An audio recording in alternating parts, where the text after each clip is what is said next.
ఈరోజు సాయంత్రం అల్లు అర్జున్ ఇంటిపైన దాడి అయితే చేశారు. చాలామంది దండుగులు ఇక్కడైతే చూడొచ్చు. ఈ కింద పూలకొండలు మొత్తం జల్లేశారు అనమాట. చాలా గందరగోళం అయితే చేశారు.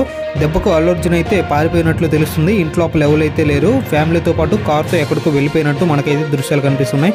కింద చెంబు అలానే బింది మొత్తం చూడొచ్చు. మొత్తం నేలపాలు చేశారనమాట. అటుపక్క పూల కుండీలు మొత్తం తన్నేసి గజిబిజి చేశారు.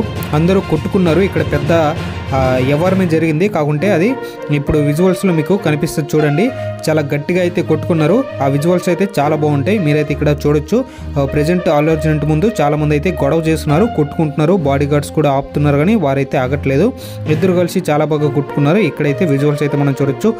చాలా చక్కగా కొట్టుకుంటున్నారు. మీరైతే చూడొచ్చు. విజువల్స్ అయితే తోసుకుంటున్నారు. గజిబిజి గడిబిడి అయితే అవుతుందన్నమాట. చాలా విజువల్స్ అయితే చాలా చక్కగా అయితే ఉన్నాయి. ప్రెజెంట్ మనం అయితే చూస్తున్నాం. అల్లు అర్జున్ ఇంటి వద్ద అయితే గొడవలు అయితే జరుగుతున్నాయి. చూడండి ఎలా కొట్టుకుంటున్నారో. ఆ ఇంటిని మొత్తం ధ్వంసం చేశారు అనమాట. ఇటువంటి దృశ్యాలు చాలా చక్కగా ఉంటాయి. అండ్ ప్రజెంట్ అల్లు అర్జున్ అయితే ఇంట్లో లేరు. భయపడి ఎక్కడికో పారిపోయినట్లు తెలుస్తుంది.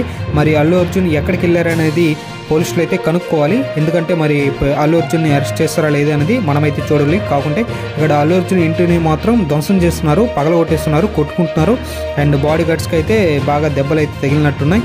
అండ్ వీరైతే నిరసన అయితే తెలియజేస్తున్నారు అనమాట. చనిపోయిన రేవతికి న్యాయం జరగాలని. అండ్ ఈ దృశ్యాలు చూసిన తర్వాత మీకు ఎలా అనిపించిందో కింద కామెంట్ సెక్షన్లో తెలియజేయండి.